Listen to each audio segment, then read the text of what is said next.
મહત્વના સમાચારની।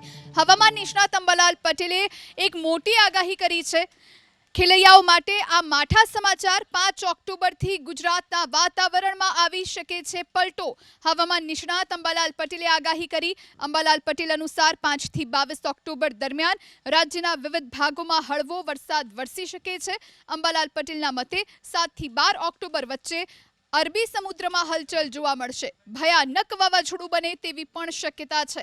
14 ઓક્ટોબરથી વાવાઝોડું મજબૂત બનશે અને 17 થી 19 ઓક્ટોબર દરમિયાન દરિયા કિનારે ભારે પવન ફૂંકાશે। વાવાઝોડું કચ્છ થઈ પાકિસ્તાન તરફ જઈ શકે છે।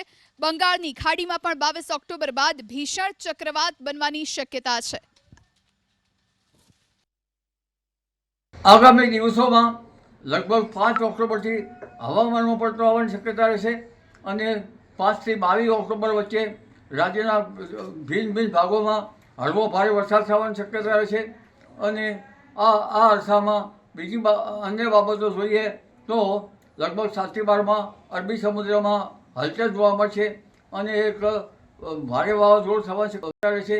જે તારીખ 14થી લગભગ 16, 17, 18 તારીખ સુધીમાં ભીષણ રૂપ લઈ શકે અને ત્યાંનો ટ્રેક લગભગ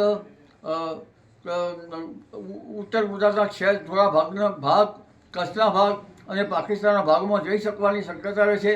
આ ચક્રવાત ભીષણ રૂપ ધારણ કરી શકે છે અને તેની ગતિ લગભગ 80 કિલોમીટરની ઉપરની ઝડપની શક્યતા રહેશે, પરંતુ જેની અસરના કારણે લગભગ જ્યાં વરસાદથી વંચિત લોકો છે, જેને વરસાદની અત્યારે હાલ જ્યાં ઊભા કૃષિ પાકો જરૂર છે ત્યાં આ વરસાદ ફાયદારૂપ રહેશે બી।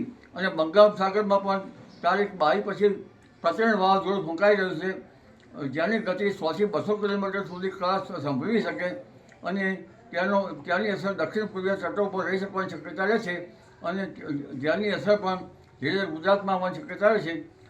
એક વેસ્ટર્ન ડિસ્ટર્બન્સ પણ હમણાં લગભગ દેશના ઉત્તરીય પર્વતીય પ્રદેશોમાં આવશે અને જેટ ધારા દક્ષિણવર્તી હોવાથી આ વાવાઝોડાનો ટ્રેક જે છે એ લગભગ ગુજરાતના બોર્ડર તરફ આવવાની શક્યતા રહેશે।